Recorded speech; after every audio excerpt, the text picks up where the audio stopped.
Bora mergulhar num mundo onde a tradição moral ainda pulsa. É muito forte. Hoje, a gente vai explorar as lendas que estão vivíssimas em Bojuru, uma pequena comunidade lá no sul do Brasil. E o mais legal é que elas não vêm de livros, não. Elas são contadas pelas vozes dos próprios moradores, passando de geração em geração. Pensa bem, toda cidadezinha, todo bairro tem seus segredos, né? Seus fantasmas, aquelas histórias que só os mais velhos conhecem. Então, antes da gente ir para Bojuru, vale essa reflexão. Que contos assombram o lugar onde a gente vive? Porque, no fundo, essas histórias são muito mais que só um passatempo. Elas são tipo DNA de um lugar. Então, em Bojuru, esquece livro empoeirado de biblioteca. As histórias nascem ali, no meio de uma conversa, são contadas dentro da sala de aula e, claro, passadas diretamente dos avós para os netos. É um folclore que respira, sabe? Ele tá vivo, se transforma e vai moldando a identidade daquele lugar. E é exatamente aí que está a força desses relatos, né? Eles são pessoais, vêm carregados de emoção, daquela autoridade de quem viveu aquilo, ou, pelo menos, ouviu de alguém de muita confiança. É a história da própria família que acaba se misturando com o mistério.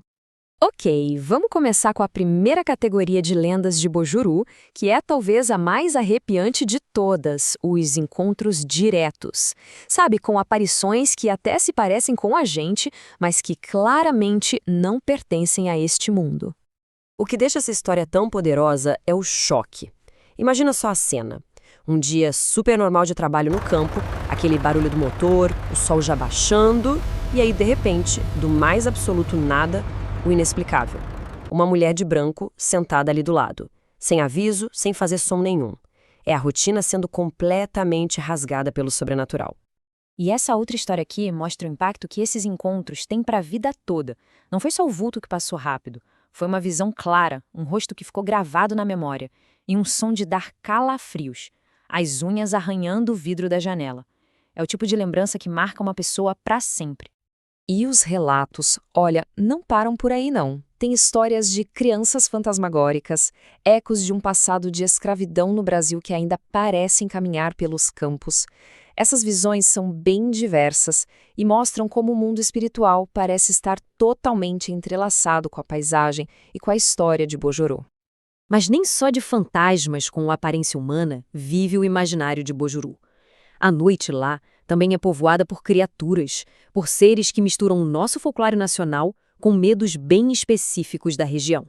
A mula sem cabeça todo mundo já ouviu falar. É um clássico. Mas essa visão aqui é única. Ela não estava galopando numa estrada, ela estava caindo do céu.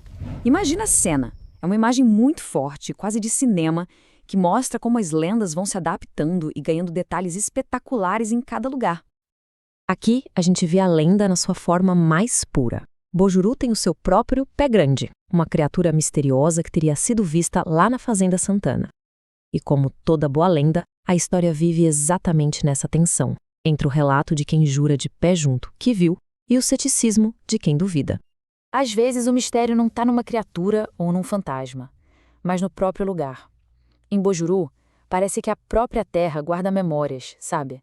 Certos locais se tornaram lendários, famosos pela atmosfera estranha e pelos eventos bizarros que acontecem por lá.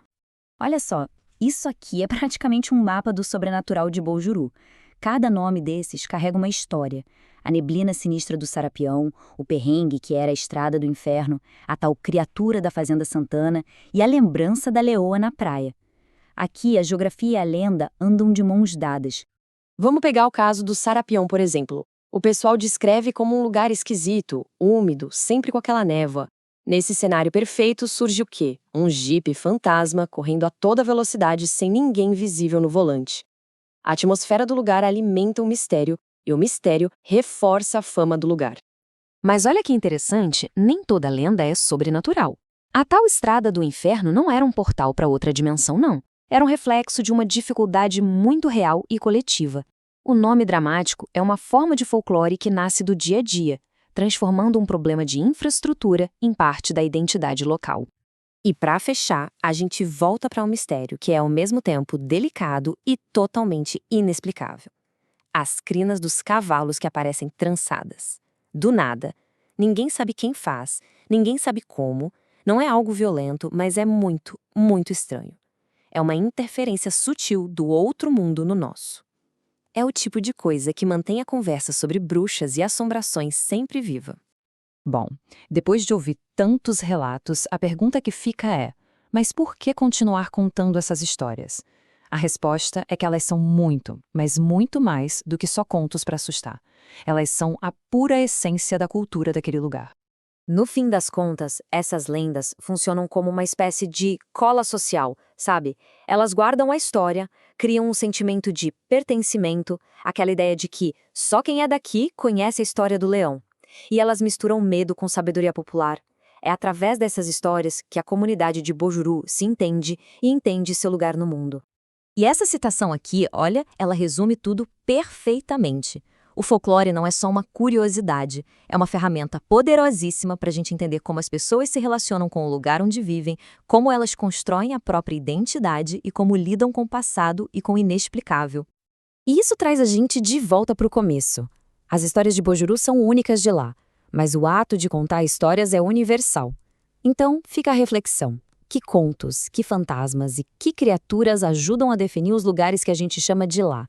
E mais importante ainda, o que será que eles dizem sobre as pessoas que vivem lá?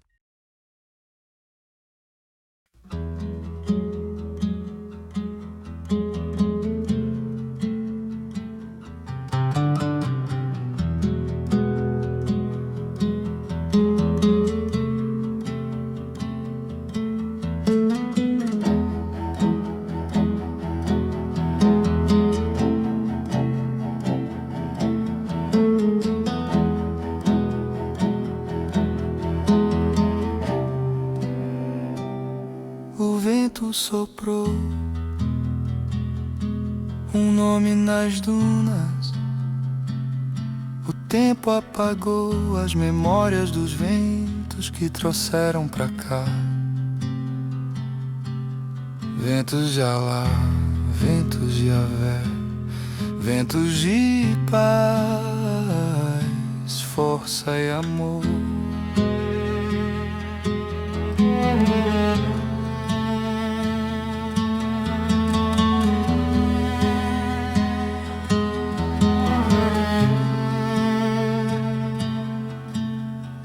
Força que leva e traz as ondas do mar e mares de gente pelos quatro cantos do mundo, novos sonhos em cada além-mar.